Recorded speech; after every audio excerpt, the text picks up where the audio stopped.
Deep in the border princes, warbands of desperate men and women have descended on the small border princes town of Suruye. This winter, on a small screen near you, possibly a handheld mobile device, join them in... That's enough of that idiocy.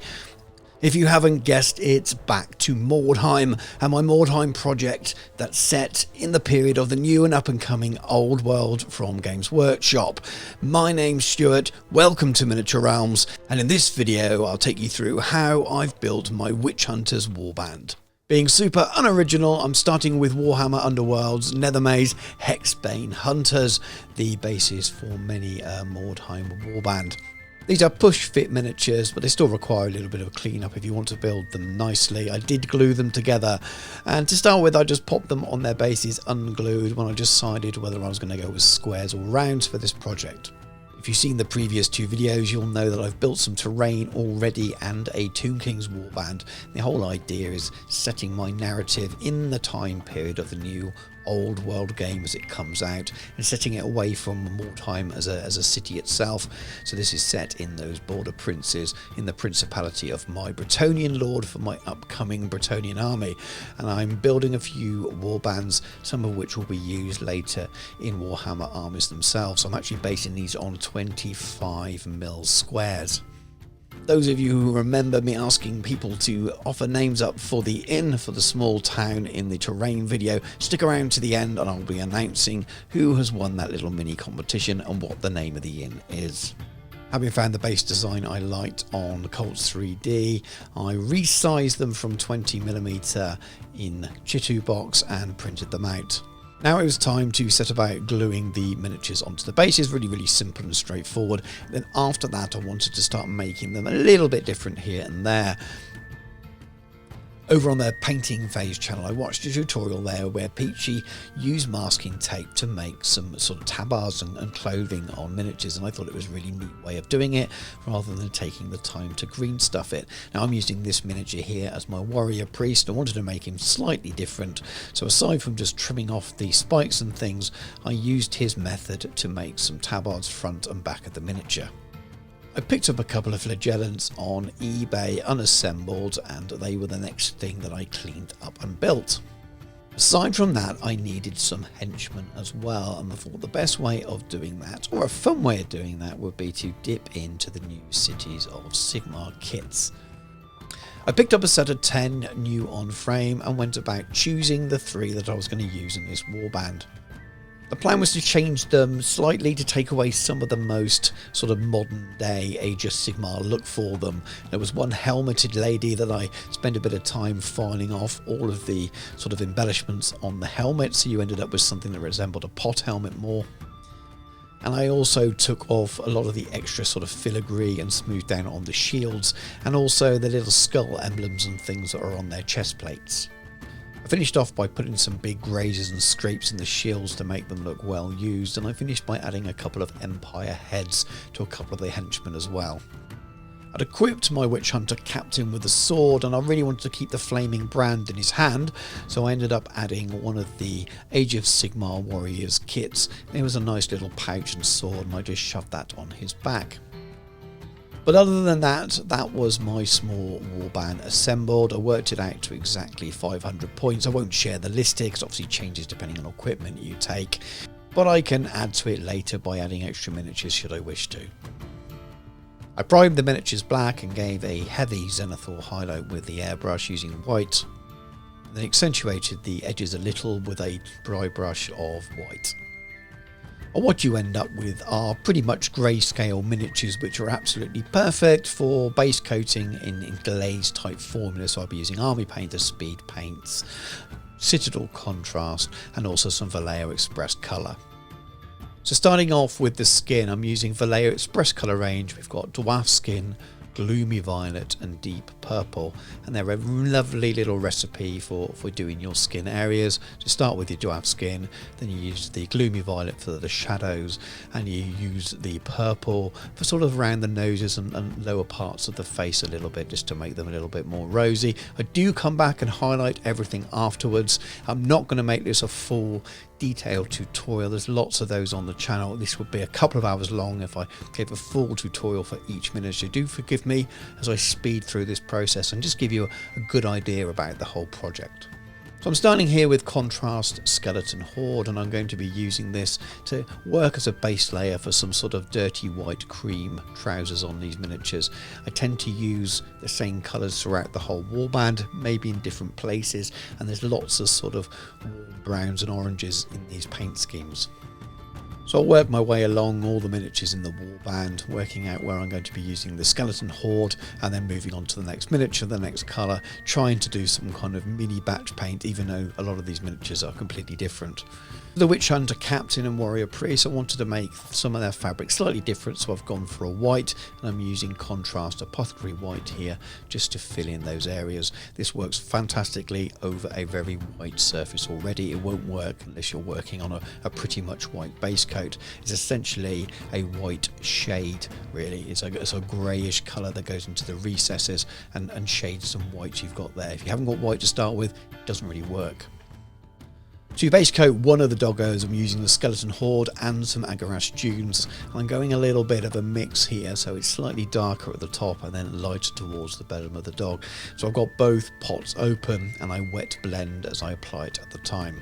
For the other doggo, same method, but Contrast Black Legion and Contrast Basilicalium Grey. As I already said, same method, just wet blending the two together. It looks a little bit messy to start with, but this is really just a sketched outline of which I will highlight with the hairy brush a little bit later on. Now I'm using some Army Painter Speed Paint. This is hardened leather, and this paint will get used on all the miniatures, I think, apart from the dogs. On the henchmen, it ends up being used for the gaiters and some of the pouches and things. You can see here on the female Witch Hunter, I'm using it for her belt. I love this colour, and I say it a lot on my videos. This is Contrast Garagax Sewer. It's just a lovely mid-brown that's perfect for leather effects. And again, this gets used on pretty much all the miniatures aside from the dogs. So I'm using it on this sort of chest and back armour here on the henchman. But it's also an absolutely perfect base for the long leatherish style cloaks and capes and jackets or whatever they are that the Witch Hunters have on. I just love the way it settles naturally over miniatures prepared in this way. It really gives you your highlight and your shade, and while I do come back to it to highlight afterwards, it basically shows me where I need to apply the brush to add those highlights and takes away a lot of the work for me. And like I said, follow way down the line of the miniatures, deciding where I'm going to place it. It became parts of nearly all the models, I think. A little bit on a loincloth and a top clothing here for a flagellant. And ended up working perfectly for the leather straps on the doggos. Decided to use red for the spot colour on the warband, and I've turned to Contrast Blood Angels Red. It's a really rich and vibrant red. I love the way it works over these kind of zenithal highlighted miniatures.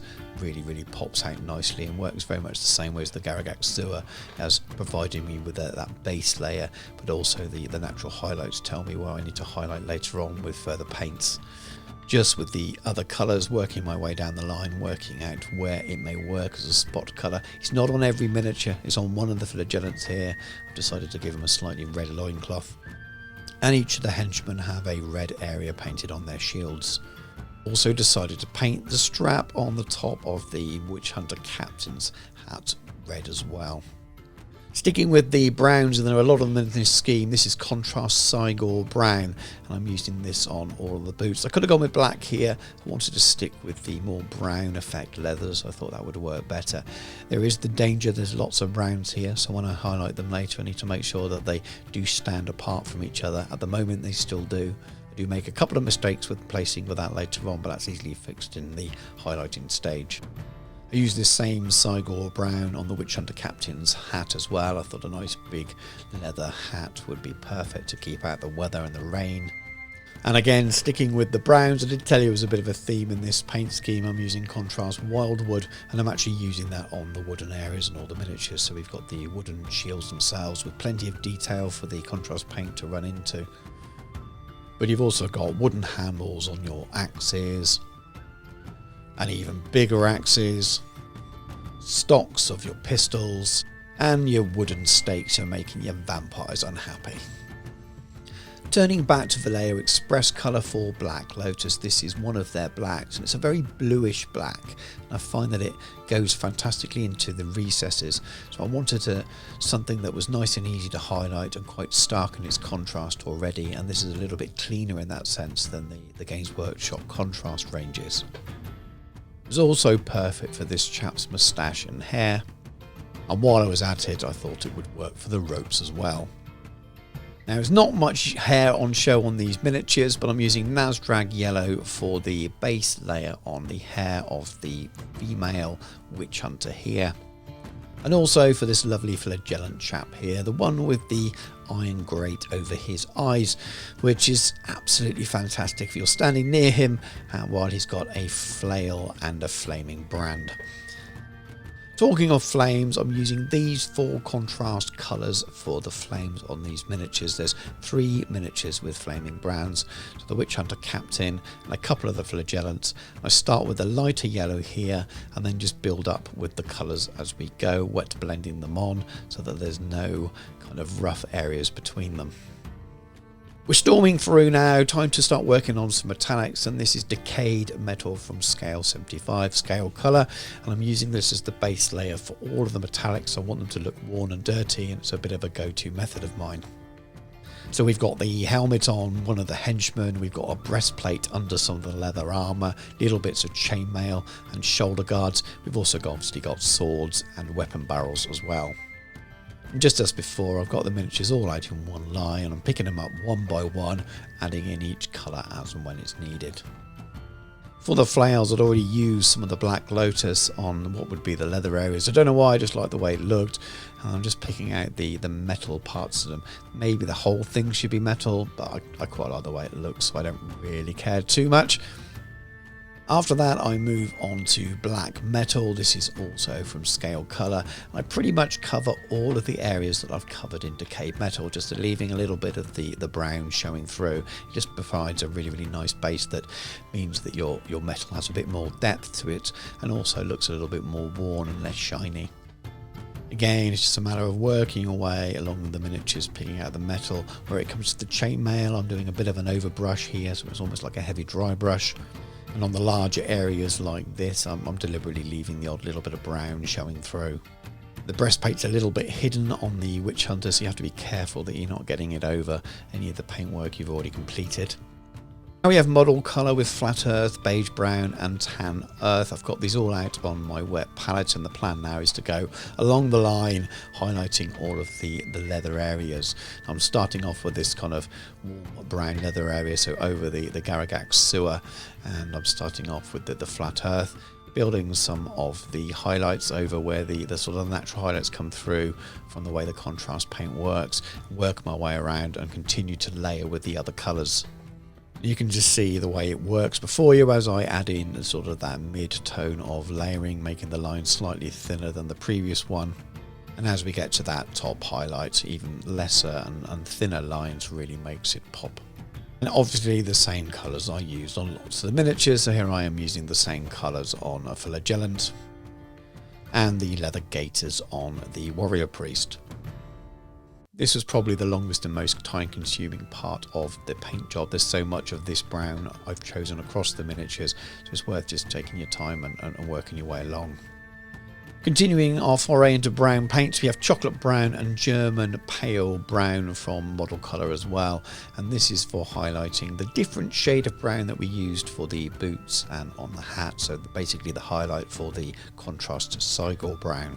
Following very much the same method as I did for the previous brown, so mid-tone first and then a thinner line of highlight, and just working your way along the line of miniatures.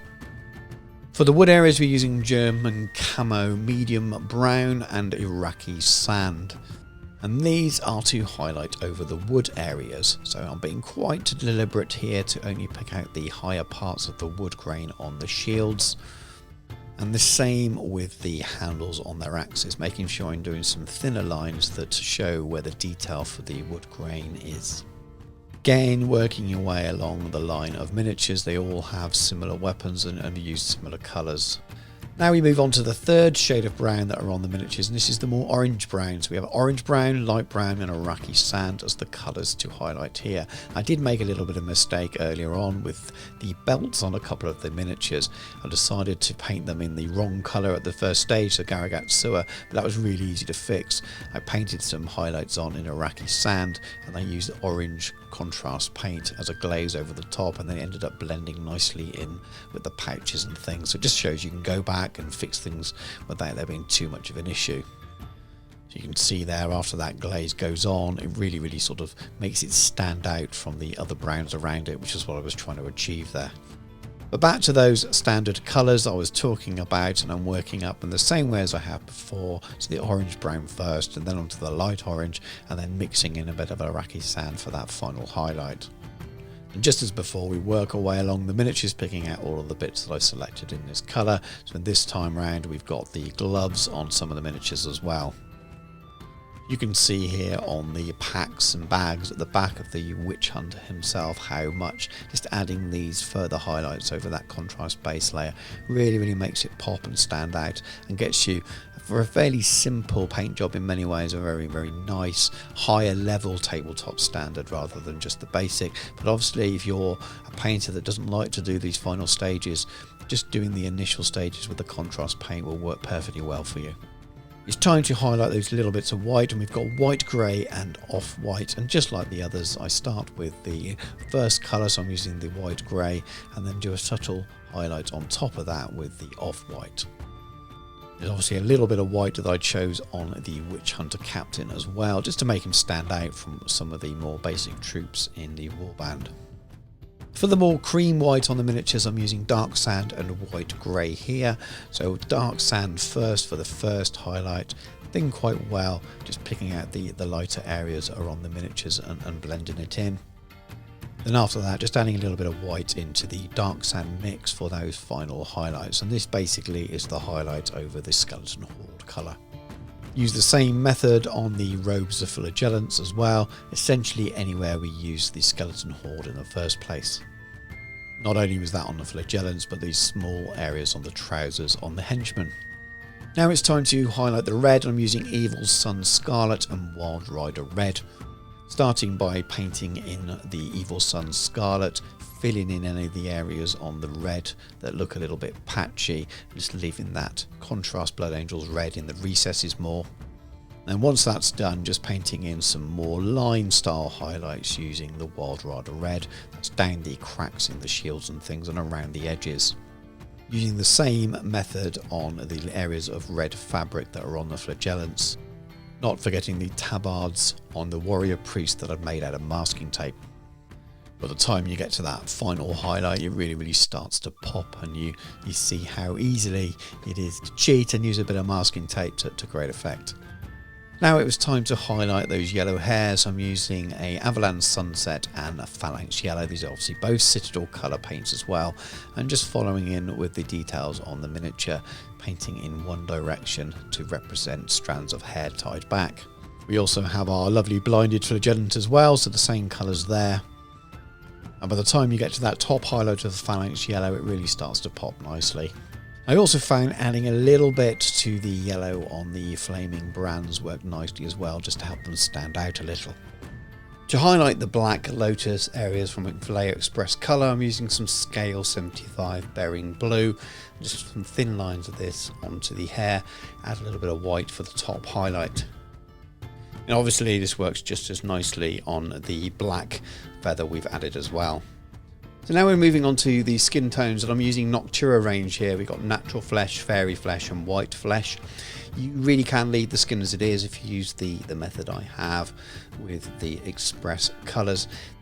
I obviously didn't show you in very great detail earlier on. As I said, this isn't a full tutorial. I have used this method on quite a few tutorials, so do check out some of my others if you are after a more detailed tutorial on how I've done the skins. Any of the recent painting tutorials I've done that features sort of human type figures with skin showing, I've used this method. It's definitely been my go-to in coming months, but all I'm really doing here is accentuating the highlights that are already there from the previous method, going over the zenithal highlight. So I'm just kind of embellishing and picking things out, using the natural flesh in most cases first, and then just sort of layering and building to a point with a very top highlight on the knuckles and things like that.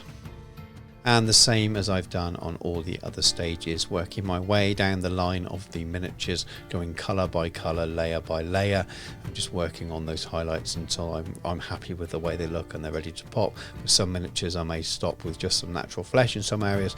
Sometimes I'll pop all the way to the very highest highlight. It's very much a less is more on here. Some of the faces are detailed enough that you find you need to do very little.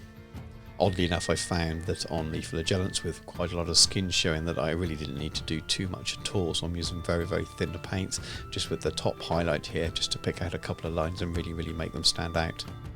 Now we're back to the doggos, and I've got a black grey and blue grey for model colour here, and I've mixed them together on the palette, so you've got a bit of a spectrum of colour, and I'm just working my way through. This takes quite a long time because I end up doing lots of very thin lines in the same direction that the fur would travel, and it's, again, that would be something for a full tutorial rather than a bit of a quicker video like this one. And then I turn to Black Lotus again, and I thin this quite heavily, 2 parts water to 1 part express colour. I just glaze this back over the miniature, just dulling down some of those lines a little bit so they don't look quite so stark. You do get that nice transition and from the darker colour at the top of the dog to the lighter colour that I worked on at the bottom. Using a very similar colour on the lighter dog, using green ochre and Iraqi sand. So what I'm doing here is, again, building up lots and lots of lines. Firstly on the areas that are clearly shown as raised. Then afterwards doing that same line pattern over the whole miniature, following the direction that the fur would travel in. Now if you really wanted to spend loads and loads of time, you can make them very short lines and almost paint in the fur. Here I'm just kind of building it in, so it gives you a slight suggestion of that rather than actually painting in the fur itself. After I finished, I wanted to make it lighter again, so I added some deck tan and again added some further line highlights, and building these all up over each other added some really nice textures. And just like I did with the Black Lotus, this time I made a glaze using the Skeleton Horde. Same kind of thing, 2 parts water to 1 part Skeleton Horde, and I just applied it pretty much to the whole miniature, but definitely focused by doing a couple of layers in all of the recesses. And again, it just sort of tied it all together, blended it down, took away the sharpness of some of the most high highlights, took away and hid some of those brush strokes a little bit as well, and just made it look quite nice and smooth. Now I turn to some Game Air Silver for the top highlight on all the metallics. The goal here was to do a mixture of dry brushing over brushing and a bit of stippling, leaving some of the darker metallic colours still showing underneath. And again, like every other stage, working my way along the miniatures, covering all of the metallic areas, making sure I'm not missing anything out. For almost the final stages on the metals themselves, I'm using some grease from the Soilworks range from Scale 75, and this is an oil wash. I'm using this in place of Agrax Earthshade or something like that. You of course could use Agrax Earthshade, it would work just as well. You just need to be a little bit more careful where it pulls. With the Soilworks range or any oil wash, you can play around with it after on the miniature. It takes days to fully dry, and you can touch it up and wipe it off using a cotton bud or a clean paintbrush, using some Artist White Spirit afterwards. I found that wasn't really needed an awful lot here. I tended to clean up mostly as I went along, though off camera I did do a very quick tidy up of some of the areas that it had pulled the most. While that oil wash was drying, I added paint to the bases. So we've obviously got that dry brush zenithal kind of base as it is. So I used some Bisalicanium grey directly onto the base, and that was pretty much it. Once it was dry, I was going to add some effects. I wasn't too worried about doing any dry brushing or extra painting on them. Now for some dry pigment. This is light sienna from Vallejo. I'm brushing directly onto the base and allowing it to go onto the boots a little bit as well. Brush it in, it gets in all the crevices and things, blow the excess off, and you've got this nice sort of weathered looking effect that really makes the base look realistic, and it's super simple and super easy. I don't bother fixing it, it stays on enough. Once you've painted the rest of the miniature, you'll find that it just doesn't rub off at all really. I added a few small tufts just to make it look like that the grass was growing up between the cracks in the pavement. So I was cutting these 2mm tufts in half, generally placing them by the side of the foot or something like that. Use some mud effect. This is European mud from Vallejo, just little spots here and there onto the bottoms of the cloaks and things as well. I used a little bit of blood effect as well on the edges of some of the weapons and some little spots on the cobblestone as well. This is blood for the blood god from Citadel. Then finished all my bases with a nice clean black rim. And there we have it, my second warband set for the table. I'm planning some games at Warhammer World in January next year. I've got a couple of people lined up to do it. So Jordan from Jordan's Sorcery channel and my co-host on the Hobby Hour, Dan. So we're planning a bit of a fun set of games there, including a multiplayer game. We'll see how much time we have during the day. I've got lots more narrative and things to write.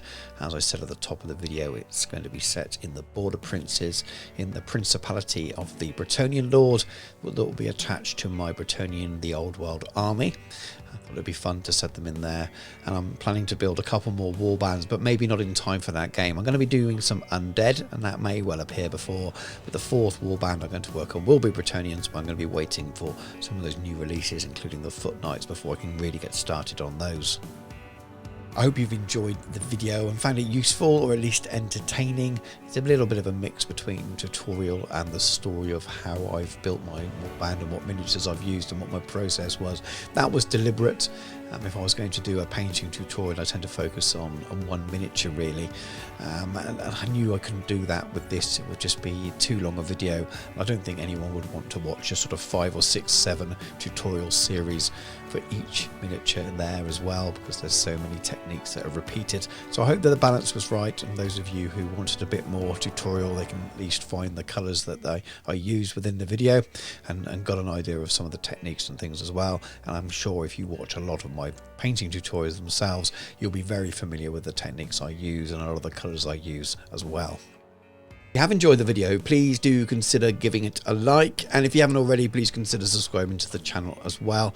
It really helps me out. It helps the channel being seen by other people and gets the videos out there. Before I let you go, let's announce the name of the Inn of the Town. For those of you who haven't got a clue what I'm talking about, during the terrain build video, I just said randomly, would anyone like to offer up a name for the inn? Because I haven't really thought of it and didn't know what to do. I thought I'd delegate that task, and then I had loads and loads of comments on that video suggesting names, and I managed to whittle those down to 5 to go into a poll on the community tab on YouTube. Now I can only choose 5 things on that poll. That was the maximum. That's why I had to whittle it down to that. So it's not a reflection on how many I liked. There were loads and loads I liked, and I'd like to have squeezed quite a few more on there. But the finalists, I suppose, were the Inhospitable, the Owl and Weasel, the Forsaken Inn, the Lady's Chalice, and the Hanged Fish. And at the time of recording this voiceover, I'm closing that down with 320 votes, and the winner on 30% was the Owl and Weasel. For those of you who don't know, the Owl and Weasel was the forerunner to White Dwarf. It was the first magazine that Steve Jackson and Ian Livingstone did when they had set up Games Workshop right back in those early days. And I'm pretty sure that I can get a nice picture of the old logo, and it would look lovely on the swinging signs for the inn. So my plan is to find that image and shrink it down and print it out, and it definitely will save on the freehand. Now, it was more of a fun process than any big, exciting competition, but will the winner pop their name forward? I think I know who you are anyway, and I will get a couple of dice and a sticker sent out to you. But I really will let you go now. Thank you very much for watching. Take care, and I'll catch you soon.